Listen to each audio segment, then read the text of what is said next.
Millipedes have a lot to deal with out there in the insect world. There are ants, birds, lizards, and trains? From the perspective of a defenseless millipede, the sight of a radiant railroad worm bearing down on them must be frightening indeed. But those aren't the lit windows of a locomotive.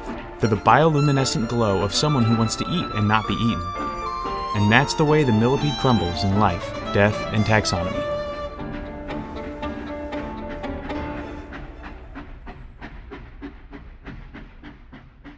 Welcome back to Life, Death, and Taxonomy. It's 30 minutes of interesting animal info. For you, the listener, I'm Joe.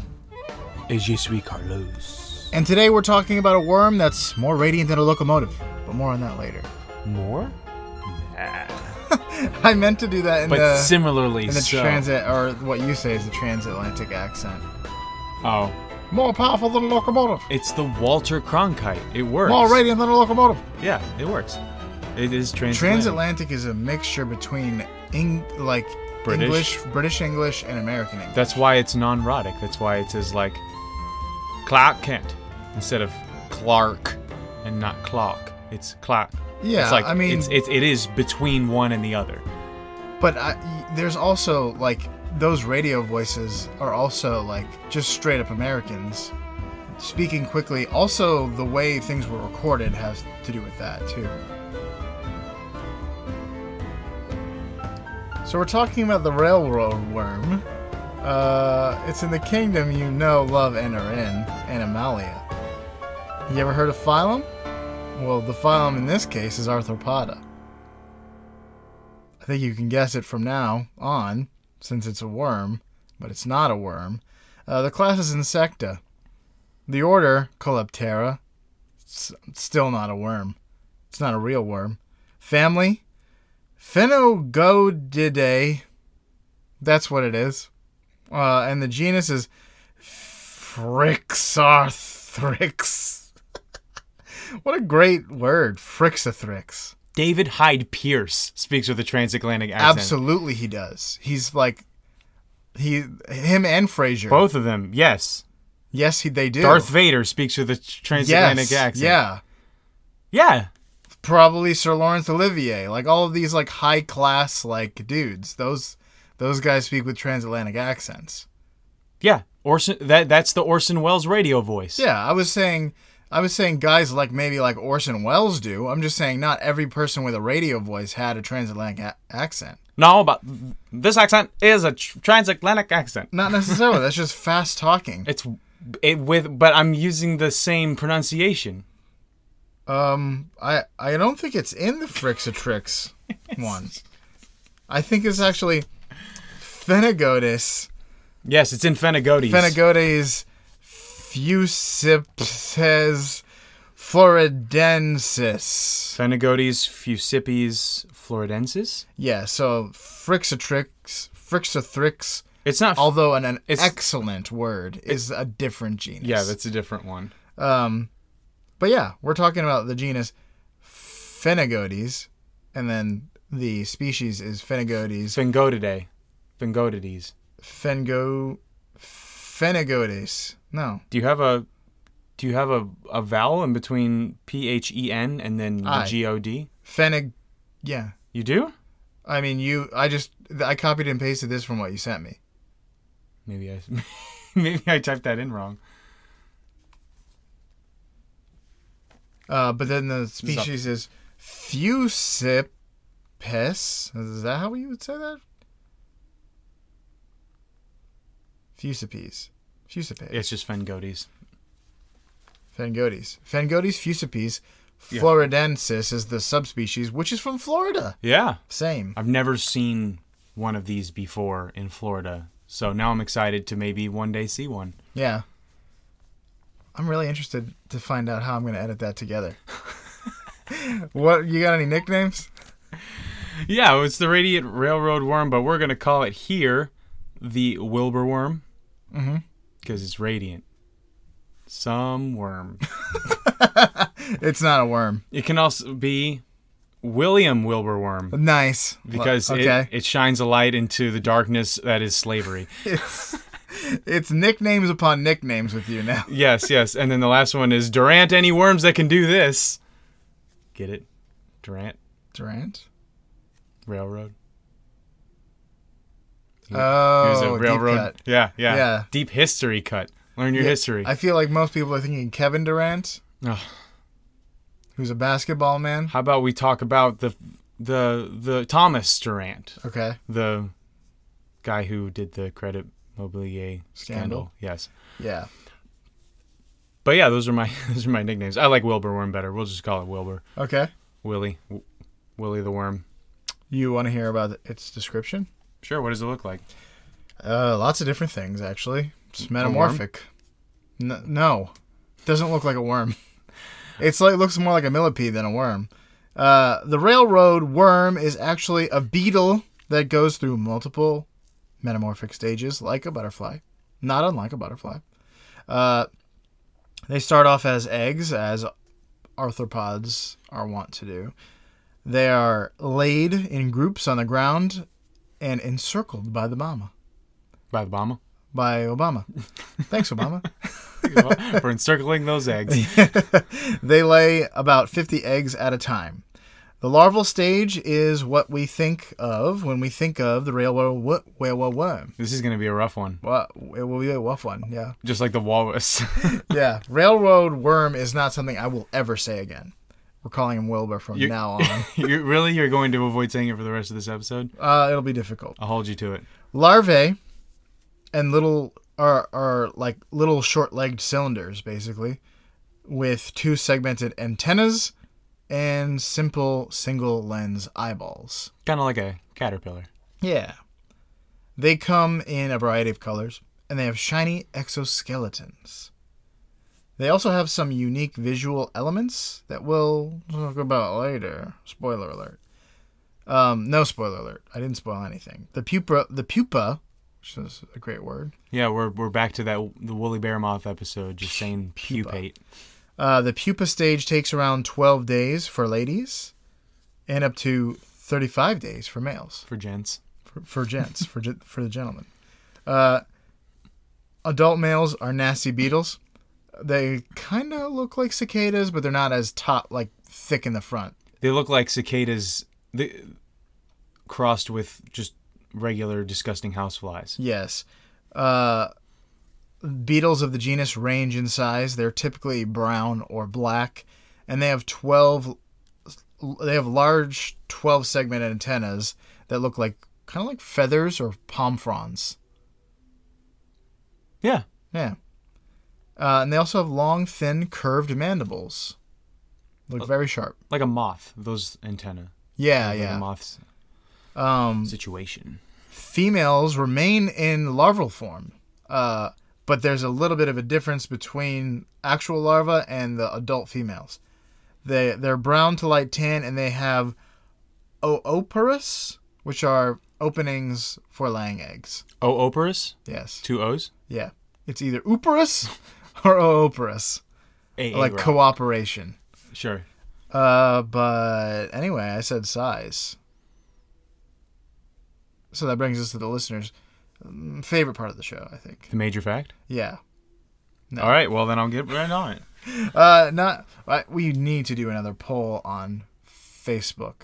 On Facebook? There's only 50 people on Facebook. You got to do it on Twitter where there are more people. No, because our Facebook followers are ride or die, but our Are they? Twitter followers, by comparison, don't know they even follow us. But yeah. Okay. But also, you can only do 2 options. On Twitter? On Facebook pages. So we would need to make a Facebook group to do more than 2 options. That's weird. Yeah.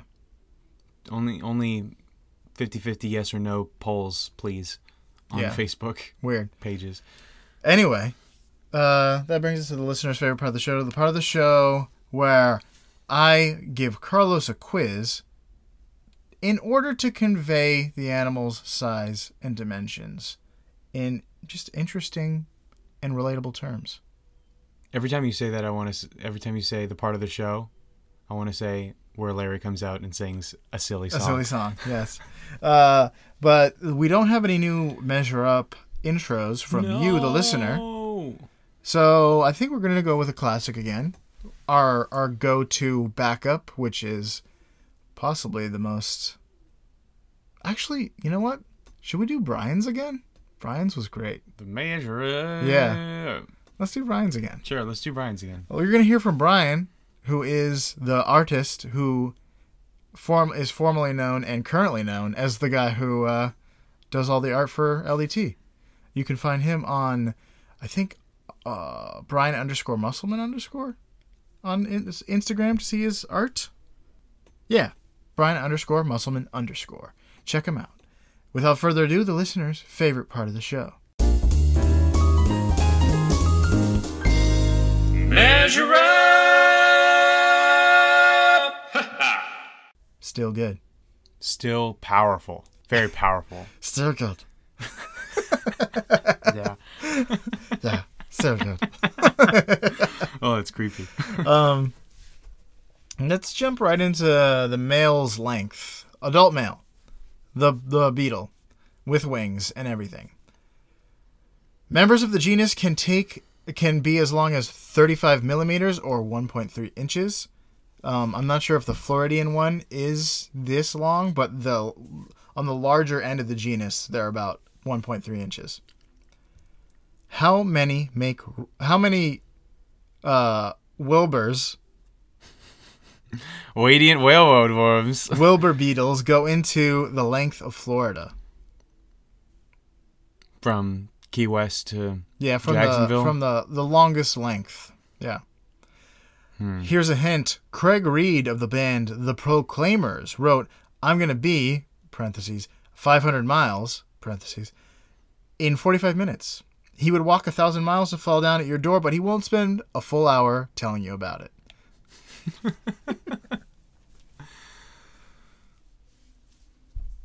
500's a good start. I know it's about 300 miles from here to Jacksonville, and it's probably another 300 from here to Key West. So yeah. I would say a solid 600.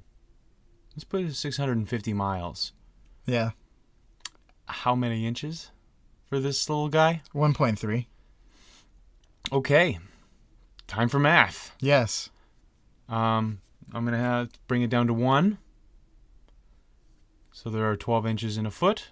There are 5,100 we'll say 5,100 feet in a mile. So that times 12 is about 60,000. A little bit more. We'll say 65,000 in a mile. Mm-hmm. And then times 650, which is, well, we're going to add 2 zeros to it. Yeah. So that'd be a 16.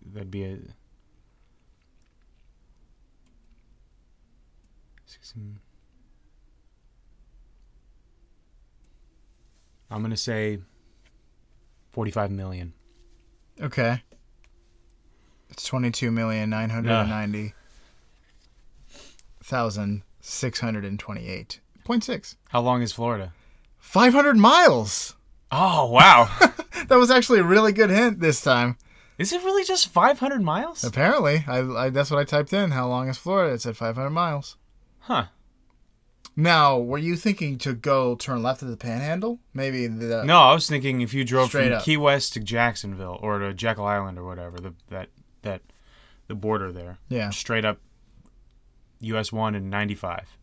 Yeah, I don't know. I'm assuming it's as the crow flies, not as Yeah, that was the problem. car drives. Because that's a whole curve up the Keys. Yeah. Cool. Let's move on to female length. The larval female adult. 2 inches. Great. Good, even, Yes. solid number. Some members of the genus can be as long as 2.5 No, inches. just 2. How many female railroad worms, I said it, There you go into the height of Brighton Hill, the highest elevation in Florida?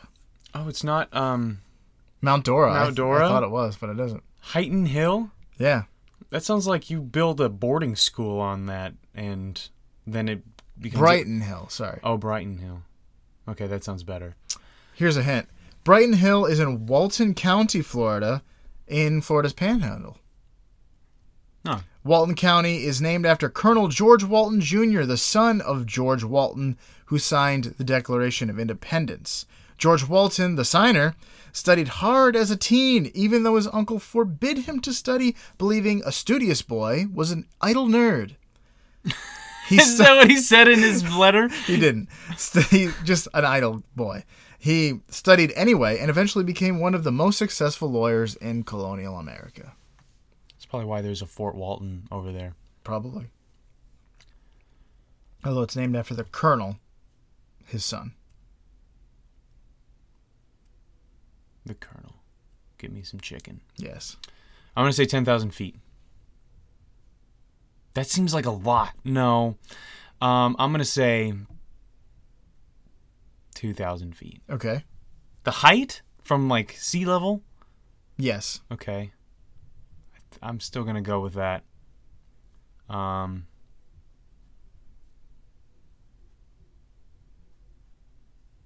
times 2,000 is 24,000.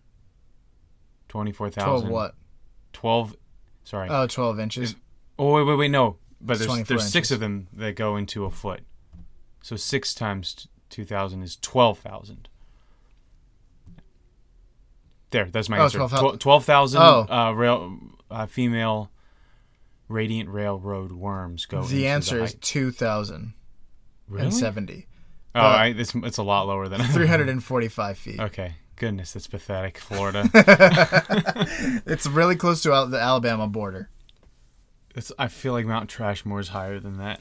Well, it's the highest Natural. Yeah. Okay. So there might be higher unnatural ones. Unnatural long life. Fast facts. Both males and females are active at night and love hanging out in wet soil. Me too. Same. I wrote same. Females hide in burrows during the day. We don't really know like their patterns much in terms of behavior because they're understudied.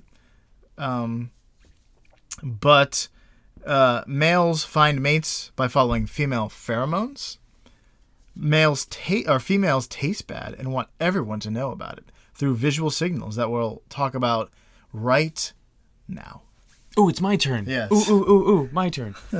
All right, let's talk about the majorist facts of this Worm Not Worm. This episode, yes. So we've talked about bioluminescence before. Me too. That's what I'm talking. Said we. Oh, okay. Yeah, you were there. Yeah. For the anglerfish, for the mantis shrimp, for the photorus firefly. Oh, yeah. Lots of bioluminescence in the animal kingdom that is super cool. Usually it's a result of a chemical reaction that generates light. The light-emitting molecule called luciferin combined with the enzyme luciferase, put them together and you have the pure devil. Lucifer. No. Actually, it's luciferase. But you put those together and it makes light. And for Wilbur worm, it is the same situation, but only females dazzle with lights. Males are doomed to darkness and obscurity. In some species, They're still luminescent. not in this genus, not in Fungotes. Gotcha. In the other one you said with the X, Yeah. philanthropics. Philanthropics. That's not it. That's not it. But those have males that have occasional or faint bioluminescence. Fixithrix. Which is definitely an animal in Harry Potter land. It's a hippogriffin, a Fixithrix. Yeah. But not so. The ones that are in Florida, it's only females. And so the females have little spots of bioluminescence that run along the sides of her body, making her look like a train. Yeah. At night with lit windows. Oh, here comes some bugs. Choo choo ka-choo. Okay. I am the wall. Why do we keep talking about this song? Because I don't like it. So that's why it's called the railroad worm, is because it looks like a train because of the lights going alongside it. Mm-hmm. However, to their credit, mobilier. The females don't use their shiny spots to attract males. They use them to tell predators not to snack on them. Yes. Since they're... I read that they were toxic. Oh, okay. I didn't see... It just said that, like, to convey their unpalatability. I didn't know if that meant, like, it was toxic or just like a milkweed bug, like it tastes bad. Or they were faking it. Or they were like, hey, look, I could taste bad. Yeah. So, who knows? Look how bright I am. And I come out at night. That's pretty bold for someone who tastes good. Look at my confidence. Right? I must taste bad. But using bioluminescence in that way is pretty unique in the unanimal kingdom. That's when all of them together agree. That's Noah's Ark, is the unanimal kingdom. Yeah, we unanimously agreed to come onto the Ark. I feel like we need to incorporate that word into more of our episodes. The consensus was unanimous. Unanimous. Like the consensus that Measure Up is the best segment of the show is unanimous. Pull some animals then. No, it's unique in the animal kingdom because most animals who use bioluminescence use it to see, to attract males, or to attract prey. When I said males, I meant mates because it goes both ways usually. But very rarely to warn predators or to avoid being eaten.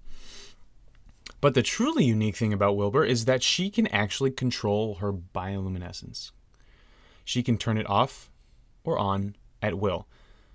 But you may be asking, can't fireflies do the same thing? Specifically, the photourist firefly that mimics the flashing patterns of the males of other species to eat them.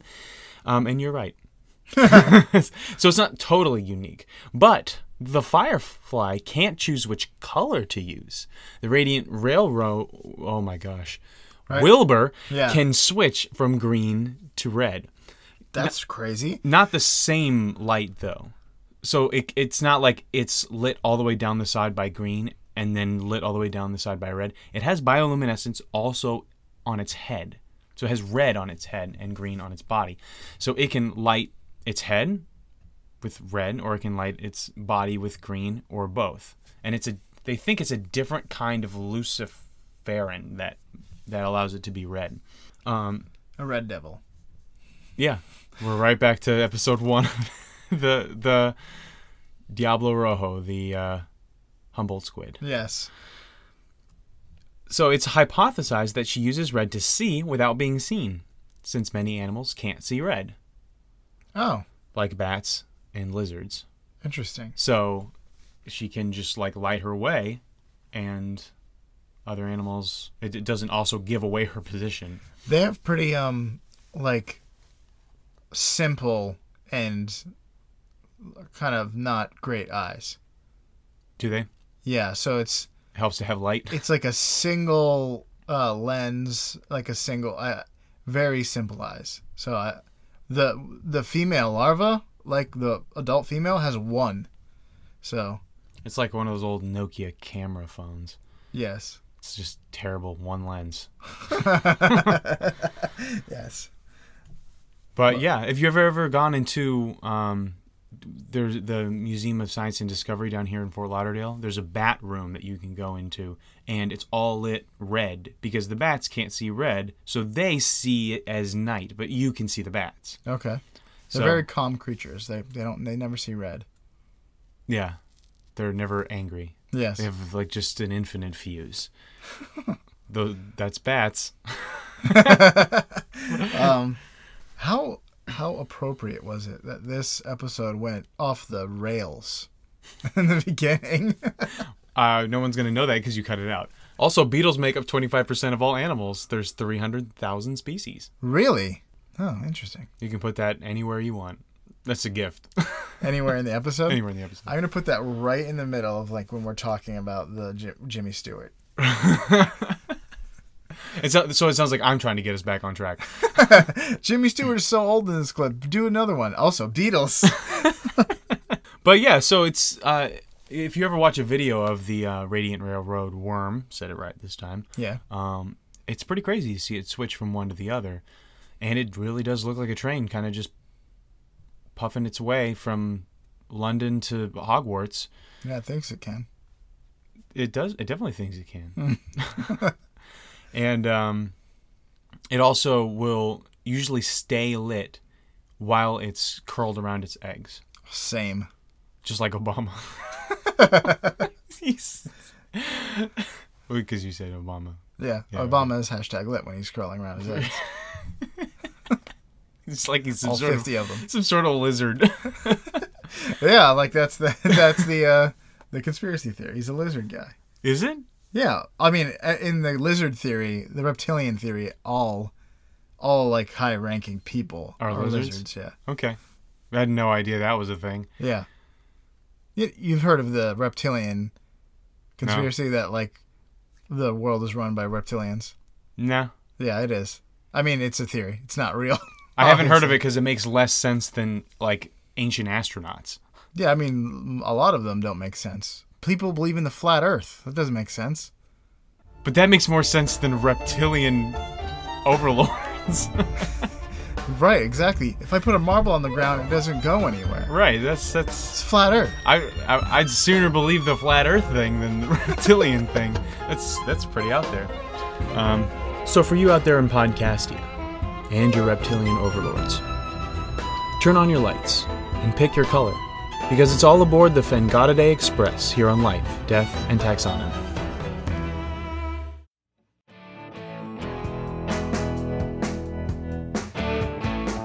Hey everyone, thanks for listening. Carlos here. I would like to ask you a very specific question, and that question is, please, could you send measure-ups? It's very easy to do. All you have to do is just go onto your phone, whether you have an Android or an iPhone. You probably have a voice memo app. All you have to do is open that up, press record, say measure up, or measure up, or measure up, or something like that, into the microphone, and then hit the record button again, which will make it stop. You give it a little name, like Carlos's best measure up of all time, and then you click the send button, and you send that to ldtaxonomy@gmail.com, and voila, you've sent a measure up, and it took you less than a minute. So please do it, because we want to have your contribution in these episodes, and we can't do that unless you contribute. Otherwise, we're going to have to keep playing the same ones over and over, or we're going to have to start saying it, and we don't want to say it. We want this to be a family effort. So, Taxonomy Titans, help us out. Also leave a review. That'd be great. 5 stars, please. All the way. And measure up. See you next week.